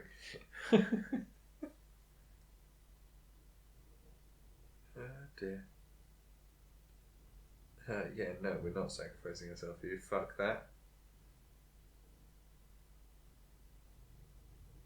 What the? Yeah, no, fuck that. Yeah, run away. Ludicrous. Yeah, very creepy. Pretty amazed they haven't caught up with Rick yet. No way those pygmy mummies wouldn't have caught up with them. They were pegging it. And I think they did another reference to George of the Jungle running over everyone's heads in the swamp that you missed. Oh, okay. But it was the pygmies doing it rather than George. So, who knows? Good. It felt a bit Crocodile and Bondy. Oh my god. Oh well. Yep. Time to go! said that in the last one, didn't he? There's a lot of repeated lines, actually. Yes. Quite a few. It's almost as if they took the same script and just tweaked it a little bit. It is almost like that. Got a little bit more quiz to go then. Oh, yes. Question number 4. Ring-a-ding-ding. Mm. How soon after the release of The Mummy in 1999 was the sequel greenlit? Ooh. Was it A, the very next day after release? Was it B, the next weekend after opening? Mm-hmm. Was it C, after a fan campaign received 1,500 signatures demanding a sequel? Or was it D, after Stephen Summers pitched the Scorpion King spin-off concept / shared universe to Universal and they were like, we want that? I'm pretty sure I know this one, actually. And I said that about the last one and was horribly wrong. You were, yeah. I'm pretty certain with this one it was greenlit the very next day. Ding, ding, ding, ding, ding. Yeah. Yeah, literally the next morning after release. Yeah. So, yeah. Oh, I was hoping you'd have that. It was quite a good question. It was a good question. Well, you got it right, at least. You got I just happened to actually know the answer to that one. That's cheating there. You're not supposed to be able to know the answers beforehand. Hey! Kablamo. That was pretty good. Looks better than The Hobbit. Yeah, it does. Yep. Because they have a similar moment, don't they? Yes. It's not all going to get janky and like surfing down the cliff as they stay horizontal. Oh dear. Yeah, they don't linger on it. That's the thing. Well, I've learned from my mistakes of last time, and I haven't overdone the quiz, but we have one more question. Question number 5. Ring-a-ding-ding, question number 5. Why was University College London used as a stand-in for the British Museum for the external shots?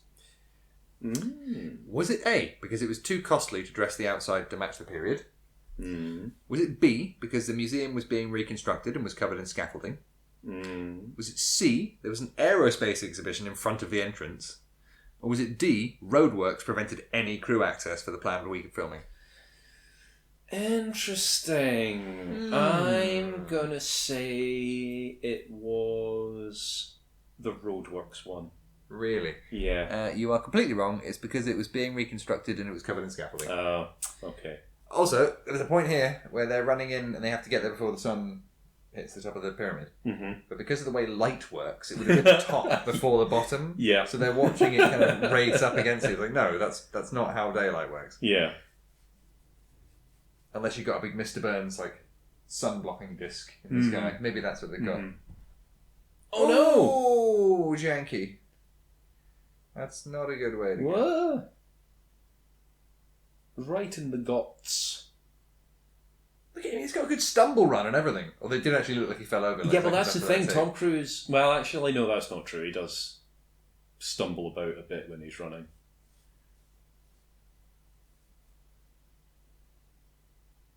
See you later, creepy quite lady. the skid that Rick left there in the sand. Thought you were going to say in his pants. Well, he is about to watch his wife die, so maybe. Yeah. In fact, he is actually. She's legit going to die, isn't she? And then Yeah, I think, yeah, that's the whole thing. Spoilers. Yeah, imagine if anybody's actually listening to this, having never seen this movie. What good are they going to get? I mean, first of all, why would you? First of all, thank you for listening this far. Yeah, Jesus. Secondly, what are you doing with your life? Yeah, trying to grasp a modicum of entertainment out of the weakest source. I think that's what they're doing. Oh no! Did you know this was Rachel Weisz's first ever sequel? I didn't know that. I don't think she's done any since, although I think she is going to crop up in Thunderbolts, isn't she, or one of the other ones. So certainly some of them are. But yeah, and then she didn't come back to the third one, obviously, which we'll come to next week. Yeah. Oh, it's all very sad, isn't it? It's just... But as an amusing contrast with her character in this and in real life, obviously her character in this has had a kid and travelled around the world taking him on archaeological expeditions, whereas the reason she didn't appear in the third one is because she had a kid and didn't want to bring the kid around. Yeah. So quite an interesting, juxtaposition between character and actor there, because they're very different people. Well, because she's not Evelyn Cannon, and whatever her name is. Because one of them's a real person. Oh, and one of them's a fictional person. Waiting for the janky CGI. We've not seen The Rock in a while. Oh no, he's had all his there's magicalness taken out. Is that what happened there? Considering you shave twice a day, I can still see quite the amount of hair in your head, Mr. Bosler. Well, he's still got a little bit of magiciness in him. He can still make the... Like, that's pretty good. Yeah, I mean, that's pretty impressive. You could work with that. You could remotely type on a keyboard and stuff. Yeah, you could... Do all sorts. You could do stage magic. Yeah. It's a mortal who's also slightly telekinetic, yeah. Stay here. I'm going to do a vengeance. I wonder how... See, I think Brendan Fraser's thing is more that the sort of turn and walk away with the aggressive stomp. I think that's more his sort of thing, rather than the running thing, you know? Maybe. Or maybe I'm talking... He certainly has presence. Oh, gosh. Even the lighting and the compositing on that shot was a bit janky. I like this bit, though. I hate this bit. This is horrific. Oh, it's so gross and cool. I mean, the question is, I suppose it's all magic, so the answer is probably yes, but would he have actually had to put a real arm in there, or couldn't he have just put it in on a stick? Probably would have had to be a real arm because of, like, magic and stuff. So maybe. Whoa, that's cool. Oh. Apparently they had to add a whole, like, fake mountain in the background of this scene because there were so many people trying to watch them film the film.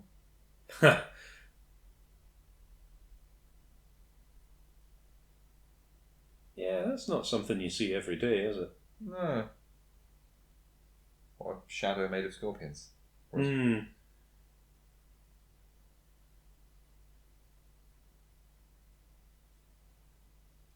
It began... His hair always looks so good, doesn't it? Yeah, it's true. I like that he's like, now it begins, when we're like an hour and a half into this. And the rest. Oh, I still can't see the timer. You've solved it. You've said a keyword to make me figure it out. Yeah. I'm going to go and use magical ancient mysticism that I somehow know about because my mum taught me to bring her back to life. Yeah. And my axe. Apparently Arnold Vosloo nearly put his shoulders out playing with an axe in this film, like a £50 fucking prop axe. Oh, really?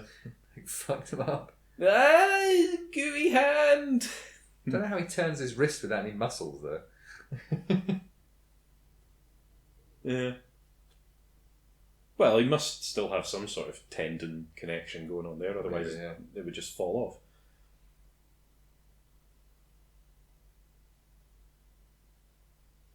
Jesus, what would you do in that situation? If you just had your entire arm degloved, what do you do? Do you like wrap it in bandages? Do you like try and hack it off so you can stop the have a stump to cauterize the thing? What would you do? Jesus Christ! I would probably pass out in pain. Yeah, I would probably go into shock and die. That's probably what would happen there. Yeah. Just remember hearing a horrible story about somebody wearing a wedding ring and then sliding down a ladder and catching the wedding ring on a nail. I probably don't need to say much more. Yeah, you don't. You really don't. I already said the word degloving earlier. You did, and you've said it again now. Yeah, heebie-jeebies. Yes, that's a very pom-pommy horse, yes. Keep the dust out of its eyes. Mm-hmm. Ooh. Pardon me, my telephone seems too buzzing. I shall just silence that for now. Here they come. Who let the dogs out? I think they just triggered the whole shit there, didn't they? Yeah. Yeah.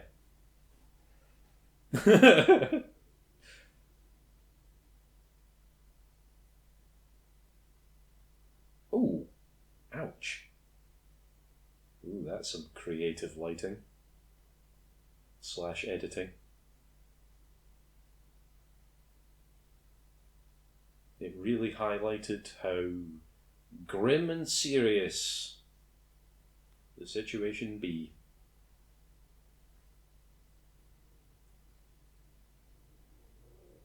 Good leap. Great leap. very strange gravity thing there where he sort of leans back. It's always freaking me out. Also, those creepy demon things. Yeah, the walls made of people. That's pretty cool. Haha. Yeah, we wish to kill you. That's the plan. yeah, we good know. little posy sort of pugilistic movements there. I'm gonna biff you on the nose.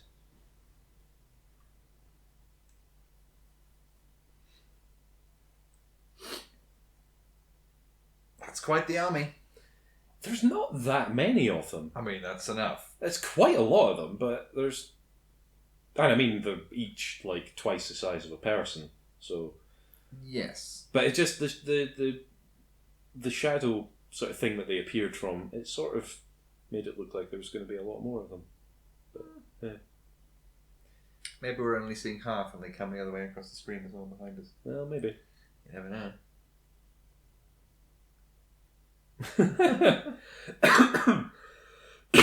John, how do they hit a woman? Mm-hmm. To be fair, that character's pretty punchable. Well, yeah. Yeah, they really are. Weird, creepy, resurrected lady. So many blooming things, fighting things. Rawr. It's like the Avengers in 2001. Yeah. On your left.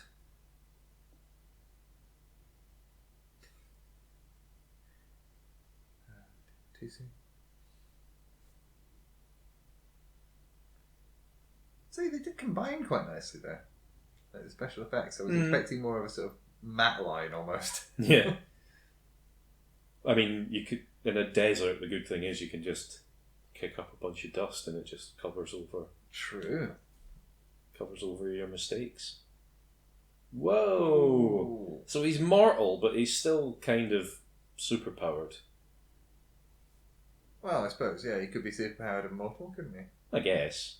But it just... the So, thing should have just taken away all his I powers. need to look out for the moment when one gets killed without being decapitated. Oh yeah, that's the big axe that fucks the Oh, shoulder up. yeah. Yeah. He did give it a good old swing, didn't he? He commits to this. Apparently, one of the things he said for the first film as well, like, yeah, I really want to do this role, but I want to play it totally straight. Like, I don't want there to be any doubt that my character believes everything he's doing is right. Like, because if there's any moment of cheesiness, it won't work. And he was right. Like, he commits to it. You know what I mean? Like, doesn't need to ham it up as much as just commit. That's true. And I mean, everybody in this is really just giving it their all. Oh yeah, it's the bird, the stork, a metaphors.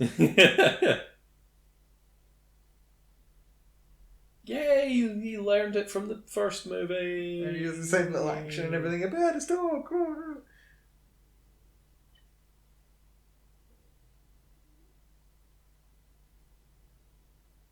Nicely done. Bet you any money that, unbeknownst to us off screen right now, that kid is like taking like brass rubbings because he knows he's not allowed to keep the book. Yeah. I can read it again. I wonder if he improved on Jonathan Hyde, but didn't actually notice. Was he reading right to left or left to right? Well, good point. I didn't actually notice. So he got that wrong, didn't he? I think it was right to left. Well, I mean, he's reading from the same book as from the first film, so... Pick on somebody your own size. My brother's a weakling, he can't fight you.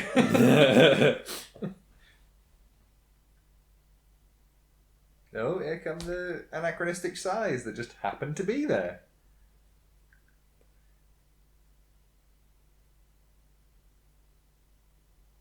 When you see them on screen, do you emit some exasperated sighs? Here's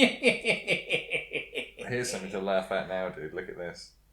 What are you talking about? This is brilliant. I mean, it looks good so far. Wait for his face. What's the problem here? His face. Totally fine. His Oh face. my god, it's repulsive!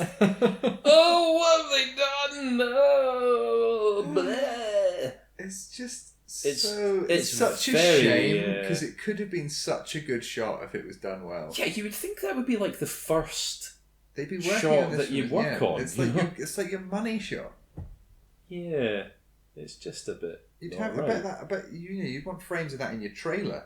Oh, look at this sneaky fucker.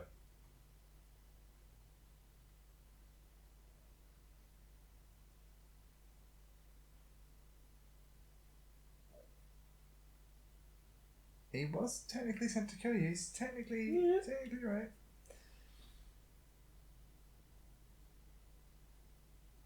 Did you know that obviously this scene is, in case you didn't know, that's not really The Rock, that's completely CGI. He didn't meet The Rock until the premiere of the film. Like they never even on set together again. Fair enough. Yeah. Fun stuff. Oh, stop posing around and do the fight. Yeah. You know, before we watch the third one, I might even tempt myself to a personal screening of The Scorpion King. Oh.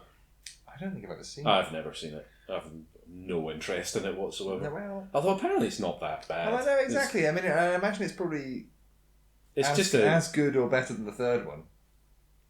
Although it doesn't have Jet Li. Jet Li's quite good, isn't he? Yeah. Yeah. We'll see. Maybe I'll watch it before we get to the third one. Yeah, just hobbling around in shock because his hand has just been destroyed. Help me! Can somebody lend me a hand? Oh, yes, man!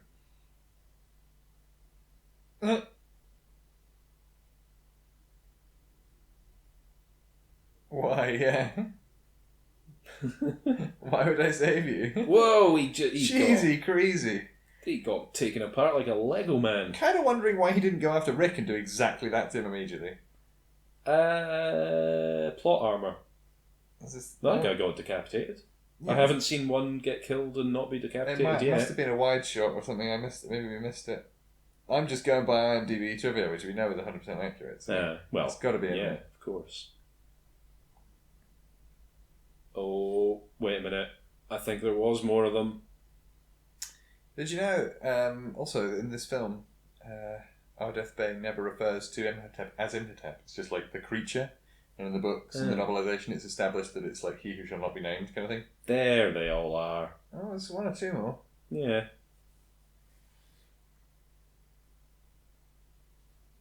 Well, it hasn't helped so far. Well, looky what we have here. Oh.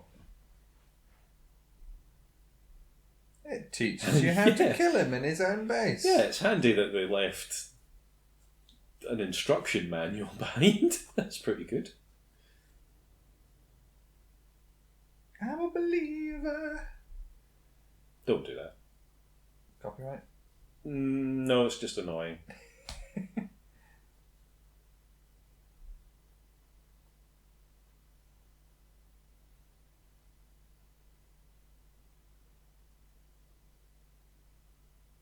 You're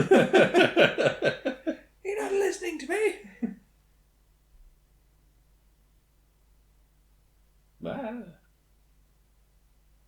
You're breaking all your furniture. He's making a right mess of the place. Yeah. You're going to have all your buddies round for dinner in a minute. You don't want to have such a burning base. Yeah. Couple leave the fire pit so you can boil up some tea.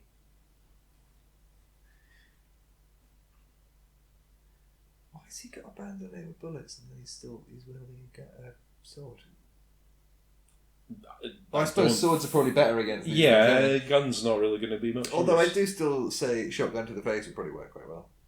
Yeah, I guess. Like sword off. Yeah. Blast! I think in that sort of situation I would rather have a sword. Yeah. And don't point it towards you when you open it up, because that could be really dangerous. Yeah. Good gravy. I mean, the CGI gets a bit better when you see him from behind, and it's like different light sources and stuff. But just the first shot of him was just like the worst of it all. It's ridiculous. Yeah.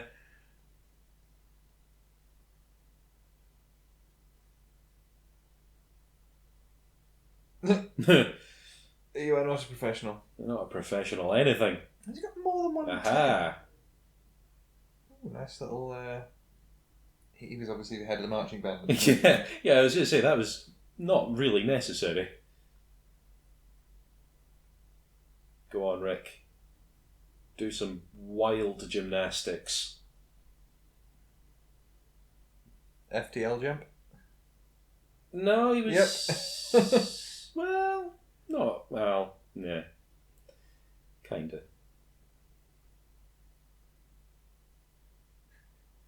Oh, shite. Oh, shite. I'm going to be on Star Trek Discovery one day. Oh, yeah.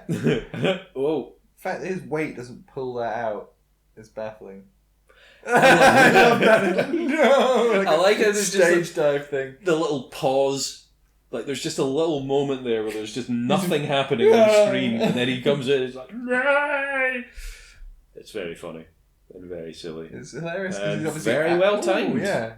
Although you wouldn't want to get all that on you. That's It's like the Thanos ash, it just turns to nothing. Even so, you would maybe breathe some of it in. You will be broken down into atoms, and the atoms into dust, and the dust into nothing. What was it? I got the line wrong, but I was trying to do a Davros. Yeah. Oh. That's a swirling vortex. Yeah, somebody's going to notice that. Oh, another big big face. Somebody else with, like, dust face powers. That's the Scorpion King, isn't it? That looks like the Rock to me.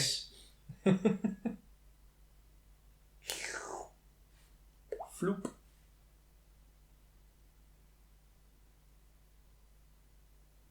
Well, shit's hitting the fan now. Yep. Oh, Jesus, that's a lot of random stalactites falling. Yeah, that'll happen. How is Rick not, like... Dead several times over? Yeah. Plot armor. And he's stronger enough to kick off the creepy things, but Imhotep isn't or something? Oh, no, I remember now. Do you remember? No, not really. Showing the parallel relationship between Rick and Evelyn and Imhotep and Anaxamoon. Oh, because she's like, get the fuck out of here. And she's like, no, I want to save you. And Imhotep's like, save me. And she's like, no, I'm getting the fuck out of here. Yeah.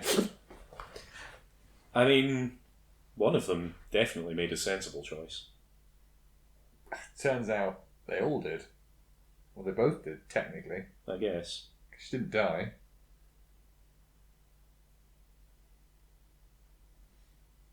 You can do it, Evelyn. You can get through this video game sequence. Yeah. Quick, tap X repeatedly. Help me. Nope. See ya.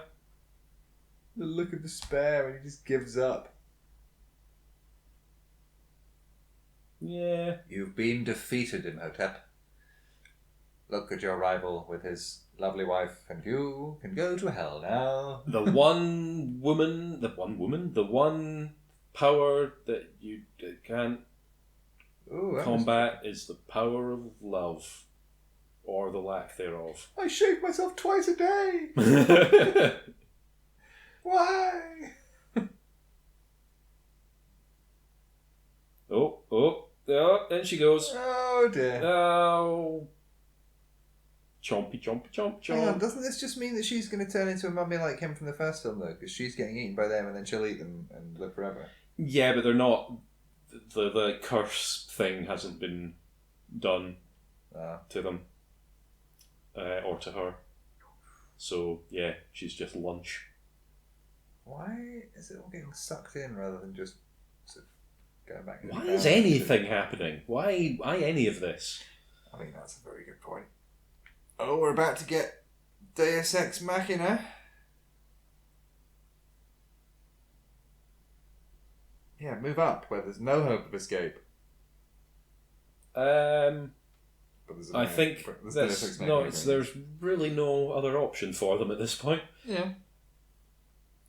Although to be fair, it looks like they could have just stayed in the gaps between where everything's getting sucked in. I'm amazed they've not just been pelted by shrapnel, you know? And sand in their eyes.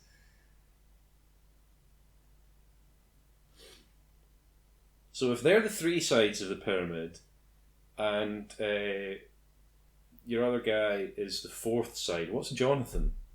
He's in the way. Ah, yes. What about him? What's he? Deus Ex Machina. Oh, right, okay. Somehow he managed to rebuild a perfectly functional balloon and ship. Yeah, he must have not only made his own planks from and raw trees. And aged them to look old. Yeah. And have battered up paint and stuff. Not only was he able to do that, he was able to stitch together a massive bag. You know what? Maybe he found like an abandoned hot air balloon next to where he was. Mm-hmm. Or maybe like an abandoned ship that had like been washed ashore and there was loads of like wood just Maybe. pre-prepped for him. That's what I'm guessing. Oh, and Jonathan gets away with the treasure again. Of course he does. Of course he does. Old sticky fingers Jonathan. Also known as D.I. Jack Clough. Yes. I'm on the edge and edges don't have sides. Yeah, amazing. We survived somehow. At least you didn't get shot. It's true. I mean, there's still time. Apparently the director was like, yeah, we want your character to have a silver tooth. And he's like, nah, 4. Fair enough. I mean, it works. Yeah, he didn't actually witness any of the craziness. He was just transport. Yeah. Well, I suppose he witnessed that little bit of craziness at the end there. Hmm. Are they going to give him a wave? Cheerio. Send him a falcon, but it's dead. Yeah. Did that take a few times? Jesus, look at all the footprints in the sand. Fucking hell.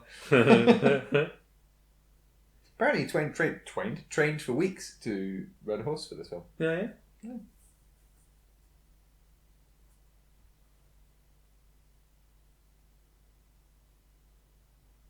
Oh, I would like to know what heaven looks like. Well, it doesn't exist, you've heard. I would like to know that. I mean, if somebody in this universe came up to me and said that, I would be like, yes, I would like to know. Because it's like the X-Files thing, isn't it? It's a world where all of that shit is actually real. So, although didn't the X-Files, didn't they reboot it and basically imply that everything was actually had a rational explanation and there were no aliens and it was all conspiracy from the government or something? I might be misunderstanding, but I need to look into that. Maybe. I feel like, it's I finished. don't know. But anyway, yeah, there we go. That was The Mother Returns. The Mother Returns. She went to the shops, get some milk, and now she's back. Yes, returned. Yeah, that was all right. Was good, yeah. That was fine. Like you say, not as great as the first, but thoroughly entertaining. Yeah, easily watchable. And up next time is the third in the trilogy, oddly enough. Tomb of the Dragon Emperor, yes. Which I have never seen. I have seen it once. It's not the greatest. And we obviously lose Rachel Weisz and she gets recast. But I'm sure You it's say fun. that like she died. Well, no. She had a kid and then didn't want to do the film. Yeah. So that's bad. But yeah, so we'll see that next time. Yes. Whenever that will be. Yeah. Thank you very much. Like and subscribe, blah, blah, blah, do the stuff, and we'll see you next time. Bye. Bye.